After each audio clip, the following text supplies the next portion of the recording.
It's the professor doing my profession, so that means class in session. Coming to you with another video before this weekend. Um, just want to talk right quick.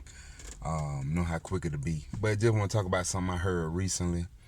And I've heard it before several times. Like I told you, I educate, teacher for 10 years. I heard a parent say, I stay in the middle Georgia area.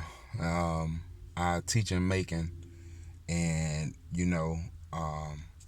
heard it before. A lot of parents say that they're gonna take their child to Housing County. Housing County do have a, I guess one would say, a performing schools perform well and things like that. But if you're doing the ABC comparison to other schools or whatever, just like that, it's not the only school in Georgia that does that. But the thing is, I heard a parent say that, and my thing have always been, you know, if your child can't really perform well with a school that don't, I guess one would say would not be up to performance standards, and you about moving them to a school or a school district that do have high performance rate, that doesn't necessarily mean your child is going to succeed. That doesn't. Your child should be able to thrive in any school setting, in any setting, unless it's just that physical, a really physical distraction or anything just like that. I know we have other outliers that could mess up a child learning and stuff like that, with classroom disruption and stuff like that. But at the same time, the material that the teacher gives, the child still should be able to go home and study. They still should be able to, perform at a high rate, even in the worst school, before they move to a quote unquote better school district. You know what I'm saying? And like I said, I know it's a lot of factors that play to that, but that's just my thing. And I hate when parents say that, you know what I'm saying? I've had it before. I had a child when I taught my first years teaching. I had a teaching in South Georgia. I had a child who started getting into a little bit of trouble once they got into middle school. Well, that particular child moved to a district that was supposedly better than our school district. And come to find out, the child still getting in trouble. So it wasn't a school setting, it was the child.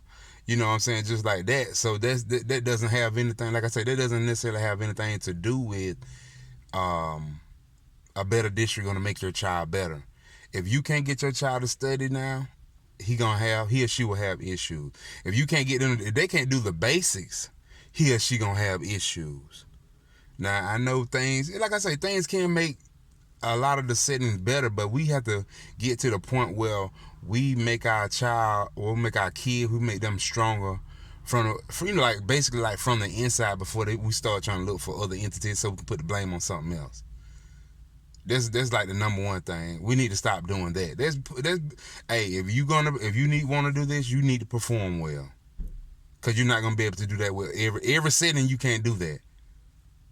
Cause I mean, I know people, change job, you blame it on the job, but you go to the other job, you still got the same thing, but you saying it's the job.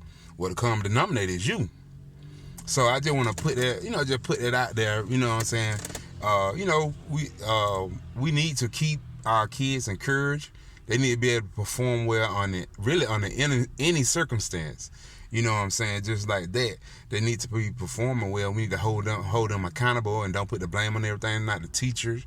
Not saying that they don't do anything, but not the teachers or anything like that. But they need to be able to perform well at all times. At all times. So I just want to put that out there, just some food for thought, words or anything like that. So especially next time you hear somebody say that, they child need to be performing well where they at first before they move to any other school district. Unless it's unless they got something else totally going on, other medical reasons, medical conditions or anything like that. I understand that, but like I said, if they're struggling with the basics, then we need to look at correcting that before we so-called move them to a quote-unquote better school district. That's what needs to happen first.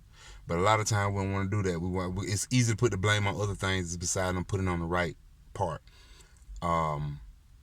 And I just want to put it out there. I ain't bashing nobody. I ain't bashing the school system. I'm bashing teachers. I ain't bashing students. I'm not bashing parents. But I'm just being real because I've heard it too many times. Well, like when I first started teaching, they're gonna take their child to another school district. Oh, I'm gonna take them here. I'm gonna take them there. I'm gonna take them here. I'm gonna take them there.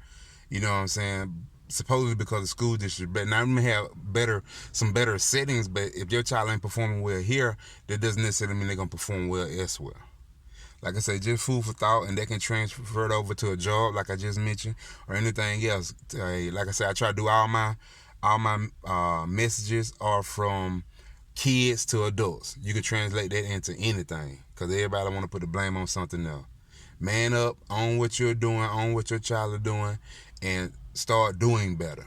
Class dismissed.